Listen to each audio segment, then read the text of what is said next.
Dios le bendiga, le saluda José Machuca, le doy gracias primeramente a Dios por cada uno de ustedes y quiero invitarlo a que le des like después de ver mi programa, luego a suscribirse y activar la campanita de mi canal Gotitas Teológicas. El día de hoy vamos a estar desarrollando el tema 4 razones importantes por qué el Verbo Eterno, o sea Jesús, se hiciera hombre, dándole continuidad al tema Kenosis de Cristo, segunda parte. ¿Por qué era importante que el Verbo Eterno se hiciera hombre? Una pregunta.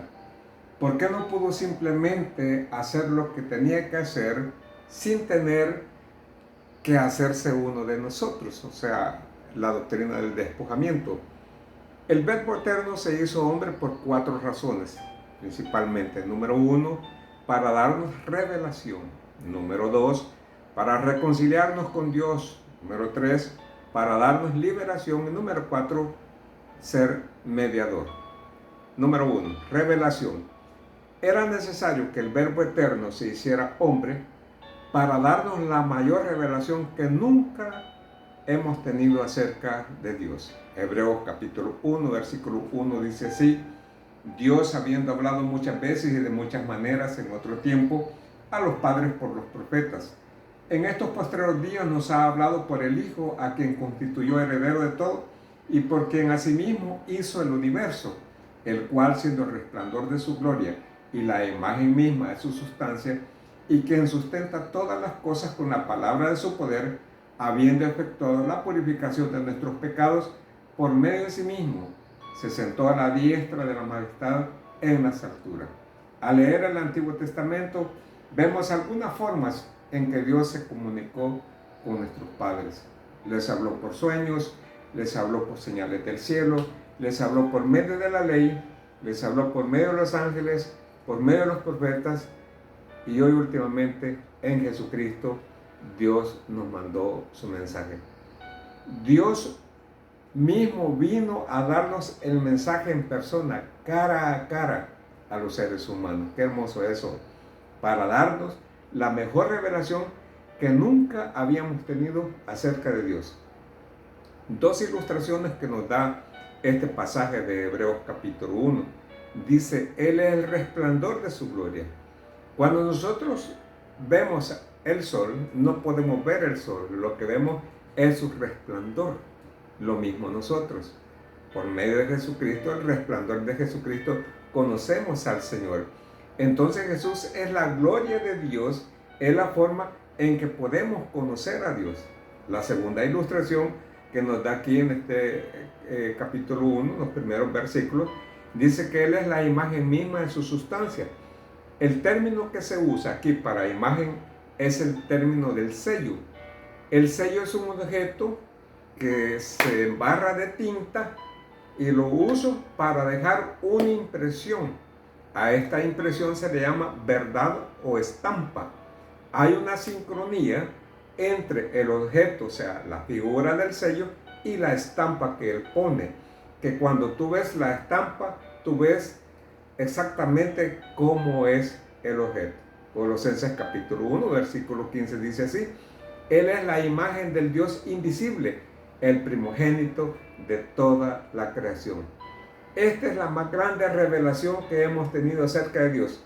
Para eso se hizo hombre. ¿Para qué? Para que conozcamos a Dios como nunca se había revelado antes. Por eso dice, Dios habiendo hablado de muchas formas y de muchas maneras, y dice, y hoy en Jesucristo, si quieres conocer a Dios, tienes que conocer a Jesús. Nadie conoce a Dios si no le es revelado por medio de Jesucristo. Número 2. El Verbo se hizo carne para que tengamos reconciliación. Reconciliar implica recuperar un estado previo positivo traumáticamente quebrantado. Se hizo carne para resolver las demandas de la justicia divina a favor de los pecadores. Si el Verbo, o sea Dios, no hubiera tomado cuerpo humano, ¿habría tenido sangre? Una pregunta.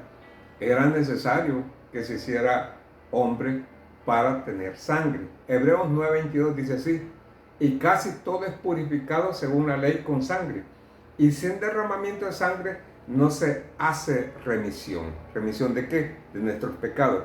Hebreos capítulo 10, 11 dice así: y ciertamente todo sacerdote está día tras día ministrando y ofreciendo muchas veces los mismos sacrificios que nunca pueden quitar los pecados.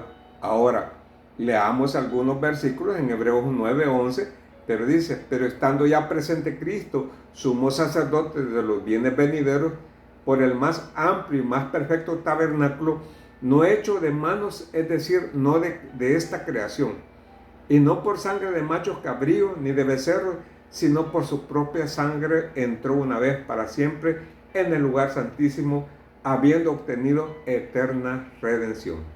Porque si la sangre de los toros y de los machos cabríos y las cenizas de las becerras rociadas a los inmundos santifican para la purificación de la carne, cuanto más la sangre de Cristo, el cual mediante el Espíritu Eterno se ofreció a sí mismo sin mancha a Dios, limpiará vuestras conciencias de obras muertas para que sirváis al Dios vivo. Ahora veamos, ¿para qué era necesaria entonces la sangre? Para quitar los pecados. Por eso Jesucristo tenía que hacerse hombre. Mateo 26, versículo 28 dice así: porque esta es mi sangre del nuevo pacto, que por mucho es derramada para remisión de los pecados. Remitir los pecados. Dios borra nuestras transgresiones del registro divino y aleja de nosotros los pecados. ¿Para qué necesitaba Jesús entonces hacerse hombre? Para perdón de nuestros pecados. Romanos 3:25 lo dice así: a quien Dios puso como propiciación por medio de la fe en su sangre, para manifestar su justicia a causa de haber pasado por alto en su paciencia los pecados pasados. Es una acción agradable a Dios con que se mueve a piedad y misericordia. Fue Jesús quien nos exhibió públicamente como propiciación por su sangre a través de la fe. ¿Para qué necesitaba entonces Jesús hacerse hombre? Porque sus sangres nos propiciaban de los pecados. ¿Qué es propiciar? Es el acto mediante el cual se apacigua o se elimina la ira de Dios. Romanos 5:9 dice así: pues mucho más estando ya justificados, otro término legal, en su sangre, por él seremos salvos de la ira. ¿Para qué necesitaba Jesús hacerse hombre? Para justificarnos legalmente delante de Dios.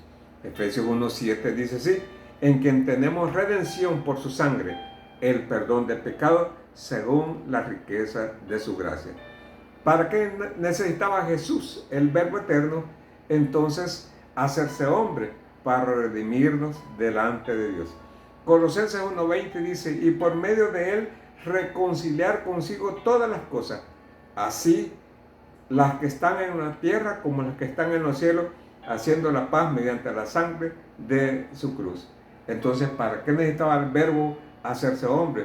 Porque por medio de su sangre nos ha reconciliado con Dios.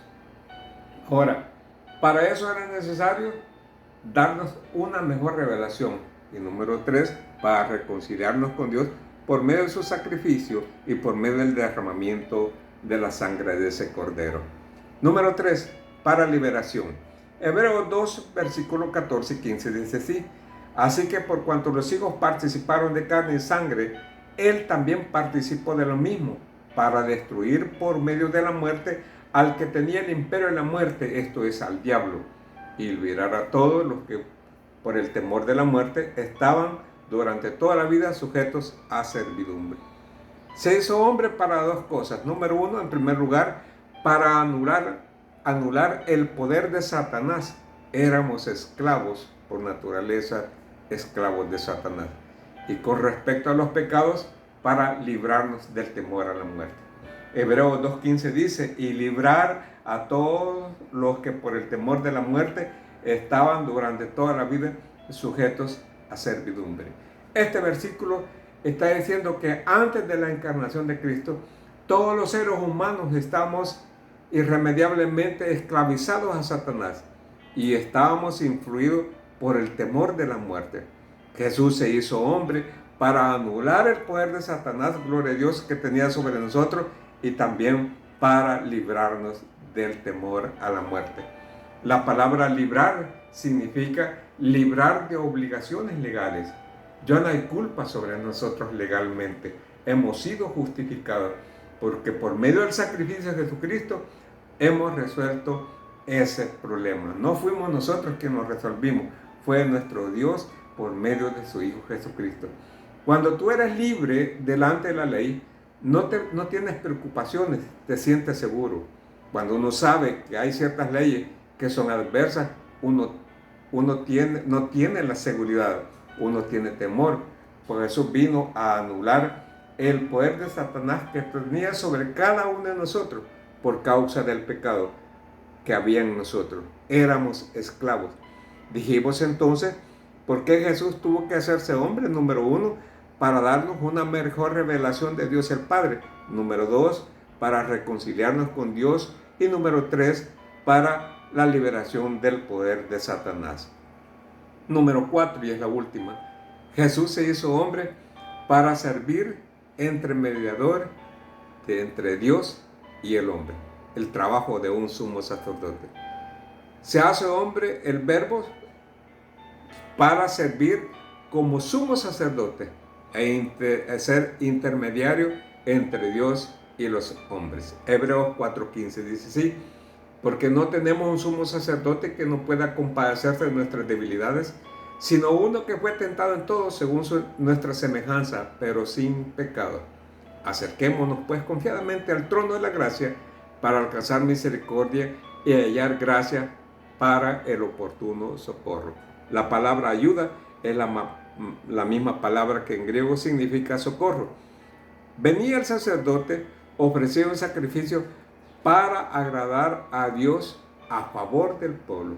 Ahora Jesús es nuestro sumo sacerdote por excelencia, el perfecto y supremo, y nosotros venimos a Jesús para tener una relación con Dios. Ahora, por eso es que nosotros debemos estar seguros de creer en Dios. Al aceptar o recibir a Jesús en nuestro corazón, necesitamos arrepentirnos de nuestro pecado y confiar en nuestro Señor Jesucristo como todo buen mediador. Para tener una relación con Dios necesitamos a Jesús. No hay religión verdadera en este mundo que saque a Cristo de esa fórmula. No hay una religión verdadera en este mundo que ponga a Cristo y otros a su lado. No, es Cristo y solo Cristo el único mediador entre Dios y los hombres. 1 Timoteo capítulo 2 versículo 5 dice así: porque hay un solo Dios y un solo mediador entre Dios y los hombres, Jesucristo hombre, el cual se dio a sí mismo en rescate por todos, de lo cual se dio testimonio a su debido tiempo. Un solo mediador, un referee se le llama en griego, un árbitro. Y necesitamos un árbitro cuando hay disgusto entre dos partes. Un mediador que nos reconcilie. Jesús es el mediador entre Dios y los hombres. Hebreos capítulo 7, versículo 23 dice así: y los otros sacerdotes llegaron a ser muchos, debido a que por la muerte no podían continuar. Mas este, por cuanto permanece, oiga qué hermoso, para siempre, tiene un sacerdocio inmutable, ya no hay más, por lo cual pueden también salvar perpetuamente a los que por él se acercan a Dios, viviendo siempre para interceder por ellos. Versículo 27, que no tiene necesidad cada día, como aquellos sumos sacerdotes, de ofrecer primero sacrificios por sus propios pecados y luego por los del pueblo, porque esto lo hizo una vez para siempre, ofreciéndose a sí mismo. La palabra griega inmutable significa intransferible, porque ya no va a haber nadie más a quien pasárselo. Se quedó con el oficio de sumo sacerdote, y gloria a Dios por eso, por toda la eternidad. En el Antiguo Testamento había un sumo sacerdote, pero cuando se moría era sustituido por otro. No así en Jesucristo, porque Él es inmutable e intransferible. Él vive el tiempo presente, ahora vive para interceder por nosotros ante Dios perpetuamente. La perfecta revelación de Dios, el mejor libertador, el perfecto reconciliador, y tenía que Él venir también a darnos y servir como el mejor mediador. ¿Qué debería de producir todo esto en nosotros? En primer lugar, gratitud de que el Verbo se hiciera hombre. En segundo lugar, debería de provocar en nosotros aliento y estímulo para hablar con Jesús. No necesitas ninguna otra persona a quien orar, ni vivo ni muerto. No necesitas a ningún santo, hablando con mucho respeto, no necesitas a ninguna virgen, ni pedir favores espirituales a un pastor, ni a ningún obispo, ni a un sacerdote católico, ni protestante, ni bautista, ni ninguna otra religión. Nuestro Señor Jesucristo vive. No hay esperanza ninguna para la humanidad de llegar a Dios, solo a través de Cristo. Solo Cristo y totalmente Cristo. Para finalizar, quiero hacerle una pregunta y no me contestes, y es esta. ¿Y usted ya tiene una relación personal con Dios por medio de su Hijo, nuestro Señor Jesucristo? ¿Cómo empezamos una relación con Dios por medio de Cristo? En primer lugar, reconociendo nuestros pecados y arrepentirnos. ¿Qué significa arrepentirse? Estar dispuesto a dejar el pecado. Si el pecado se siente como que es una adicción que usted tiene, que no lo puede dejar, pero si está dispuesto, Dios mismo va a interferir, dejando el Espíritu Santo para que Él nos guíe y a través de su sangre ser limpio. De cualquier pecado, por más grave que sea, aunque sientas que no puedes, pero si estás dispuesto a reconocer tu arrepentimiento, Jesús es el único mediador que te puede ayudar. En segundo lugar, tienes que confiar solo y totalmente en nuestro Señor Jesucristo. Tomar una decisión iniciando diciéndole al Señor que estás arrepentido por tus pecados y que lo invites a tu corazón. Lo que nosotros encontramos en este libro precioso, o sea, en la Biblia, es lo que practicamos, y te invitamos al mundo entero que haga lo mismo, que se arrepienta y que se vuelva a nuestro Creador. Por eso en esta tarde terminamos diciéndole: Padre, te damos gracias por nuestro sumo sacerdote Jesucristo. Él es fiel con nosotros. Nosotros hemos fallado, Señor Jesús, pero tú eres, como siempre, ese sumo sacerdote. Gracias porque se hizo hombre, porque vivió una vida perfecta y sin pecado, y porque podemos, a través de Jesús, tener la reconciliación. Ahora, mi Señor Jesús, gracias por venir, gracias por morir por nosotros, gracias por resucitar y gracias por tu pronto retorno. Oramos para que los que no te conocen te puedan conocer el día de hoy. En Cristo Jesús, nuestro Salvador. Amén. Si le ha parecido y ha aprendido, le invito para que antes que termines de ver el video, le des un like. Que Dios los bendiga y nos vemos en el próximo video.